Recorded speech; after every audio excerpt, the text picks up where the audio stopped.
पद भाषणासाठी मंचावर यावे. सर्वप्रथम मी आमंत्रित करते सहारा अकॅडमीचे संचालक सय्यद सर यांना.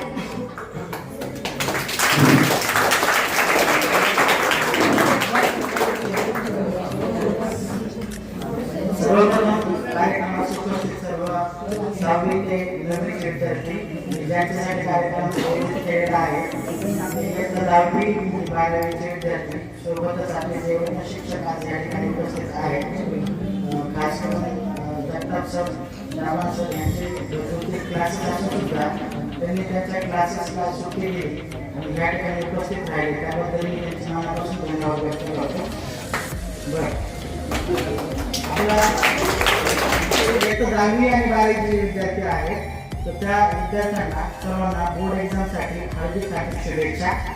एक्झामचं चांगलं प्रिपरेशन करा आणि तुम्हाला शिकवणारे जेवढे पण शिक्षक या ठिकाणी बसलेले आहेत ते खूप दिग्गज चांगले शिकवणारे अनुभवी शिक्षक आहेत ज्यांनी तुम्हाला शिकवलेलं आहे. खास करून 10वीचे जे विद्यार्थी आहेत त्यांना शिकवणारे जे शिक्षक आहेत ते ऑलरेडी 12th स्टँडर्डला शिकवणारे शिक्षक असल्यामुळं तुमचे 10वीचे सगळे कन्सेप्ट एकदम क्लिअर झाले. मॅथला 2 शिक्षक होते, सायन्सला 2 शिक्षक होते, इंग्लिशला सेपरेट शिक्षक होते, म्हणून तुमचे 10चे सर्व कन्सेप्ट क्लिअर झालेले आहेत.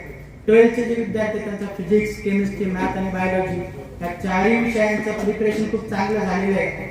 फक्त तुम्ही स्वतःवरती भरोसा ठेवा, अभ्यास चांगला करा, मनात कोणतीही भीती ठेवू नका आणि एक्झामचं प्रिपरेशन चांगलं करा. एक्झामसाठी घाबरू नका, जास्त वेळ जागरण करू नका. असे जे फूड आहेत पदार्थ ज्याच्यामुळे तुम्ही आजारी पडू शकता ते खाण्याचं टाळा आणि चांगल्या पद्धतीने एक्झामची प्रिपरेशन करा आणि जेवढं जमल तेवढं प्रिपरेशन करा. असं मनात ठेवू नका की एवढेच मार्क पाहिजे तेवढेच मार्क. तुम्ही तुमचा 100% द्या, जेवढे मार्क पडतील तेवढे पडतील, तुम्ही त्याची काळजी घेऊ नका. कारण की जे 12th बोर्ड एक्झामचे जे मार्क्स आहेत तर ते जास्त मॅटर करत नाही. मॅटर जे करतात तर ते तुमचे CETचे, नीटचे, JEEचे जे मार्क्स आहेत ते मॅटर करत असतात. परंतु तुम्ही आता जेवढं प्रिपरेशन करताल ते जेवढं वाचताल त्याच गोष्टी पण नीट आणि CETच्या एक्झामला असणार आहेत. आणि 10चे जे विद्यार्थी आहेत जे मागच्या 2 वर्षापूर्वी आपल्याकडे 10वीला होते क्लासला तेच विद्यार्थी आज आपल्याकडं 12वीला आलेले आहेत. सो आता सध्या जे 10वीचे विद्यार्थी दिसत आहेत तर त्यांना मी हा निरोप समारंभाचा कार्यक्रम म्हणू शकत नाही, कारण की ते परत आपल्याकडे येणार आहे. ज्यावेळेस आपली बोर्डाची एक्झाम होईल, एक्झाम झाल्यानंतर आपण ब्रिज कोर्स अरेंज करत असतो. त्यानंतर आपल्या वितरण सरांचं कोकणी इंग्लिशचे क्लासेस असतात. त्यानंतर आपण आता एक नवीन कोर्स लॉन्च करणार आहोत, भाषण करायला शिका.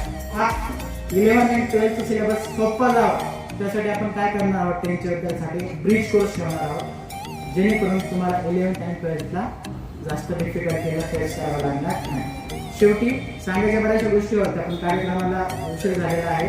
मी सर्व विद्यार्थ्यांना हार्दिक हार्दिक शुभेच्छा देतो आणि आपले जे मान्यवर आहेत त्यांना धन्यवाद व्यक्त करतो एकदा आणि या ठिकाणी थांबतो. काही ठिकाणी कीर्तन होतं आणि गावाकडे तमाशा होतो. दोघांचा उद्देश एकच असतो, चुकीच्या गोष्टी ज्या होत आहेत त्या होऊ नयेत याच्यासाठी लोकांचं प्रबोधन होतं.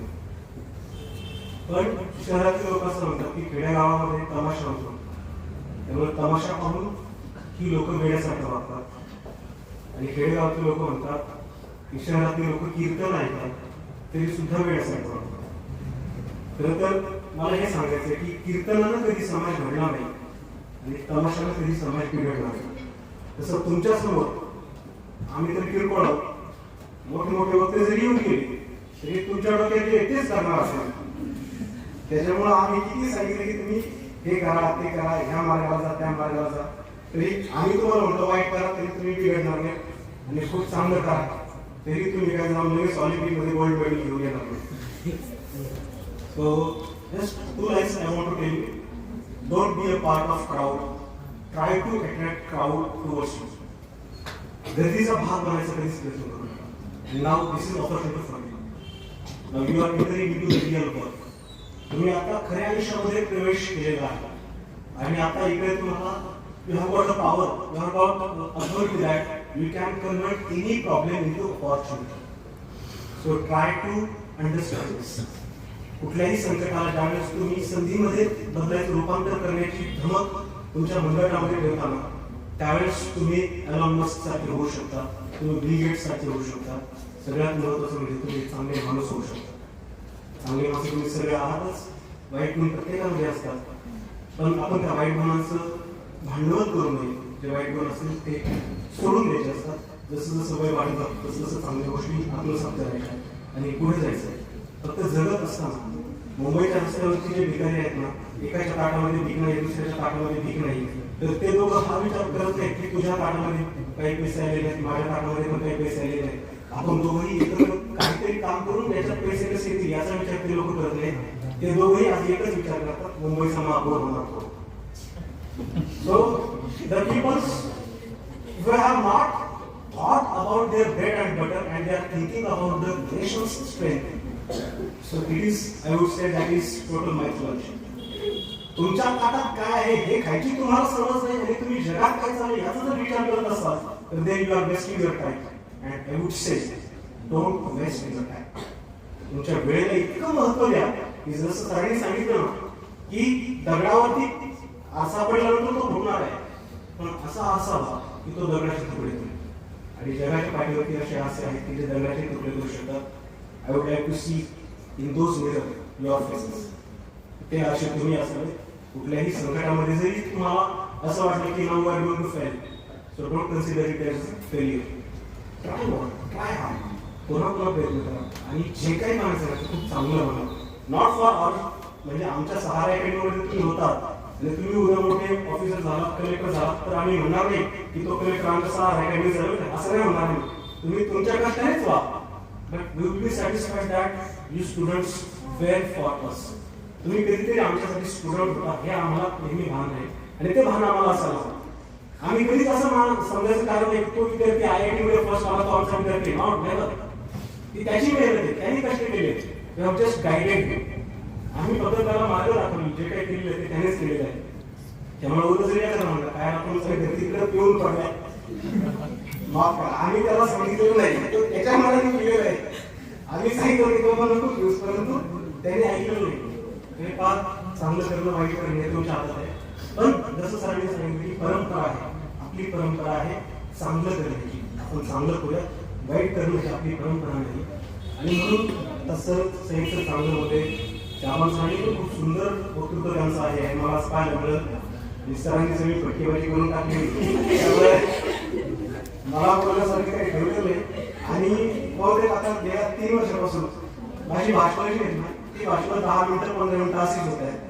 कारण जसं जसं आपलं जसं जसं एज वाटतं, जसं जसं ऑथॉरिटी वाटते ना, तसं तसं आपल्याला मिळणारे रिस्पेक्ट जे असतात त्याचा सुद्धा ग्रेड बदलत जातो. सुरुवातीला माझं स्पीच ऐकण्यासाठी लोक 2-2 तास बसून राहायचे. मी ज्यावेळेस येतो कधी बोलतो ते ऐकण्यासाठी थांबलेले असायचे. पण आता त्यांना माहिती की याला उशीर होणार आहे, त्यामुळे बाकी सगळे कार्यक्रम होतात आणि त्या बाकीच्या कार्यक्रमामध्ये बरेच आपण म्हणतो 3rd किंवा 4th 5th प्लेसला येतात आणि बॅट्समन चांगली बॅटिंग करून जातात. तसं बॅटिंग करतात आणि मग शेवटी आम्हाला समोर करायला लागतो. तसंच सगळ्या शिक्षकांनी चांगली भाषण केलेली आहे. विशेष म्हणजे मी खूपच कोणी बोलत नाही, सर्वांना पण येते, पण तरी आता त्यांच्या आग्रहासाठी आणि तुमच्यासाठी मी जस्ट बोलतो आहे. तर उद्देश हाच आहे की तुम्ही सगळे चांगले आहात, चांगले होणार आहात, तर चांगले व्हा आणि चांगले होऊन राहा. चांगले होऊन राहिलं तरच नाव येतं. क्षणिक सुख येण्यासाठी प्रलोभन भरपूर आहे. आता काही चुकीचं केलं तर नाव लगेच होईल, आता काही वाईट गोष्टी केली तरी नाव त्याचं लगेच होईल. पण आपल्याला त्या नावाचा मोह नसावा. जे काही करायचं आहे ते परफेक्ट असावं. त्या परफेक्शनच्या पाठीमागे जर आपण लागला तर नक्कीच. गुड इव्हनिंग सन्माननीय व्यासपीठ Shri Jagtap sir, Sayyed sir, Navchet sir असतील आणि फिजिक्सचे ओंकार सर असतील आणि तुम्ही आपण सर्वजण इथं 10वी आणि 12वीचे विद्यार्थी आहात. त्याच्यासाठी शुभेच्छा समारंभ इथं अरेंज केलेला आहे, त्यासाठी आपण इथं जमलेलो आहोत. तर विद्यार्थी मित्रांनो आपण शुभेच्छा कोणाला देतो सांगेल कोणी? शुभेच्छा कोणासाठी देतो? एखादा व्यक्ती चांगल्या कामासाठी बाहेर जात असेल तर त्याच्यासाठी आपण शुभेच्छा देत असतो. तसंच 10वी 12वीचे विद्यार्थी जे आहेत आता जी बोर्ड एक्झाम आहे त्या बोर्ड एक्झामला फेस करणार आहेत, त्यासाठी तुम्हाला सगळ्यांना मनापासून शुभेच्छा देतोय. तर थोडासा 2 मिनिटं वेळ घेतलं चालेल ना? नाही का कुणाला? तर बऱ्याच वेळा असं होतंय की विद्यार्थ्यांना सांगावं लागतंय की बाबा तू अभ्यास कर, पण मुळात त्या विद्यार्थ्याला जर कळालं की अभ्यास काय करायचा, तर त्या विद्यार्थ्याला सांगण्याची गरजच पडणार नाही की बाबा तू अभ्यास कर म्हणून. सहज आपण रस्त्याने जर चाललो तर रस्त्याने चालल्यानंतर सिग्नलला थांबलो कोणीतरी येत आहे, 2 रुपये मागतो, आपण त्याला देतो पण मोठ्या मनाने देतोय.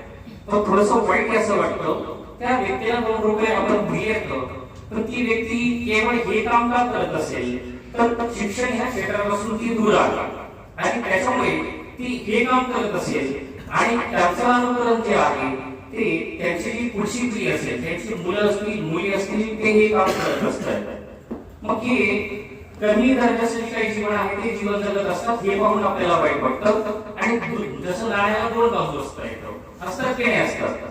मग तसं जर एखादा व्यक्ती त्याला उत्कृष्ट दर्जाचं शिक्षण जर घेतलेलं असेल तर समृद्ध जीवन तो जगत असतो, त्याचबरोबर त्याची पुढची पिढी सुद्धा समृद्ध जीवन जगत असते, चांगल्या प्रकारे समाजामध्ये वावरत असते. मग आता आपण हे ठरवायचंय की आपल्याला शिक्षण कशासाठी घ्यायचंय, चांगलं समृद्ध जीवन जगायचंय, उत्कृष्टरित्या जीवन जगता गेला पाहिजे. त्यासाठी शिक्षण जे आहे शिक्षण हे महत्वाचं आहे.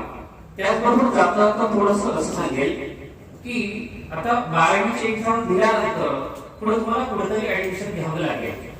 मग इथे एक टर्निंग पॉईंट असं येते, बरेच विद्यार्थी काय करतायत, माझ्या मित्राने हा कोर्स घेतलाय म्हणून मी तो घेणार, तसं नाही करायचं. तर आपल्याला कशामध्ये आवड आहे, आपल्याला काय आवडतंय, तो कोर्स माझ्याच्याने होईल का, त्याच्यामध्ये मी पास होऊ शकतोय का. कारण कधी कधी असं होतं इंजिनिअरिंगला ऍडमिशन घेतल्यानंतर पहिल्याच वर्षी 6 विषय वाईट होतात म्हणजे फेल होतात, असंही व्हायला नको. मग आपण त्या ठिकाणी ठरवायला पाहिजे की आपल्याला नेमकं काय करायचंय, आपल्याला हे होईल का. जर होत असेल तरच आपण त्या फील्ड मध्ये जायला पाहिजे. नाहीतर काय होते काही दिवस त्या ठिकाणी फेल जाते, ते दिवस पुन्हा आपल्याला त्या ठिकाणी मिळणार नाही. त्याचबरोबर पेपर लिहित असताना जे काही तुमचं रिप्रेझेंटेशन असेल ते रिप्रेझेंटेशन चांगलं असू द्या. कारण समोरची व्यक्ती जी पेपर चेक करणारी आहे, तुम्ही जे लिहित आहे तुमच्या माइंडमध्ये जे असेल ते तुमच्या पेपरवरती आलं पाहिजे. आता कधी त्या ठिकाणी मी असं पाहतो एखादी व्यक्ती जी आहे खूप नॉलेजेबल आहे, खूप नॉलेज आहे, पण ते स्वतःचं नॉलेज दुसऱ्या समोर मांडू शकत नाही. त्या नॉलेजला किंमत आहे काय होतं, अजिबात नाही. मग तसं तुमचं जे रिप्रेझेंटेशन आहे ना तुम्हाला किती येते ते तर महत्वाचं आहेच, तर तुम्ही ते पेपरमध्ये कसं लिहिता हे सुद्धा त्या ठिकाणी महत्वाचं आहे.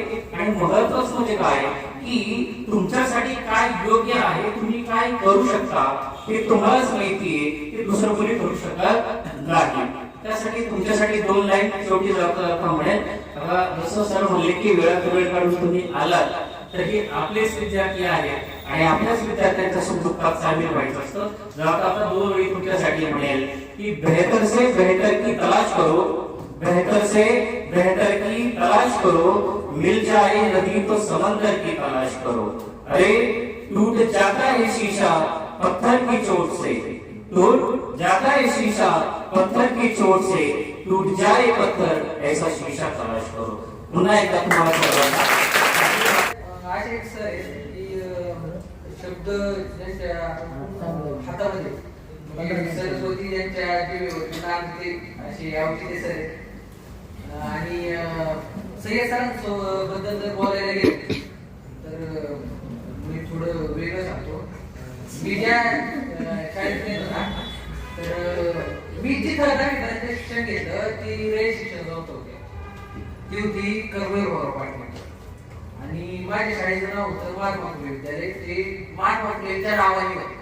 हे 2 व्यक्तिमत्व असे ज्यांची आपण नाव ऐकलेली आहे, ज्यांच्याबद्दल आपण त्यांना भेटलो नाही, ज्यांच्याबद्दल आपल्याला पाहू शकलो नाही, ज्यांचा आपल्याला सहवास लाभलेला नाही, तर त्यांची विद्यार्थ्यांसाठी काहीतरी तळमळ होती. ती तळमळ त्या काळात काय होती ही जर अनुभवायची असेल तर तुम्ही सरांकडे पाहू शकता. मला वाटतं एखादी तशी तळमळ त्यांची आपल्या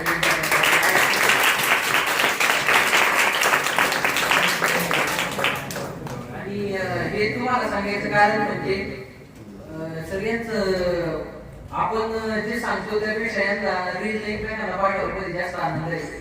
आणि हे रील सुरत चव्हाणच्या पाठवले कसं आयडल ज्यांना आयडल असं गेला असं मी पोरं कशी असते म्हणून ह्या सगळ्या गोष्टी सांगाव्या लागतात की हे पण होते.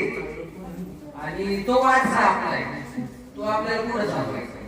आणि तुम्ही इथून सोडून जाणार म्हणजे तुम्ही नागरिक बनून बाहेर पडणार आहे. त्यावेळेस मग आपली रिस्पॉन्सिबिलिटी चेंज होतात, थोड्या बदलतात. त्या हिशोबाने आपल्याला वागावं लागतं. शिक्षणाबद्दल तुम्हाला सगळेजण सांगतच राहते, पण जीवन जगताना थोडस ज्या गोष्टी गरजेच्या आहेत त्या आता वर्षभर तुम्हाला सांगितलं झालेलं आहे, पण तुम्हाला काही सांगायची गरज नाही. आणि आता वेळ पण खूप झालेला आहे. लग्नात जेवले कधी तुम्ही पंक्तीला नाही जेवले? पंक्तीला जेवलं ना?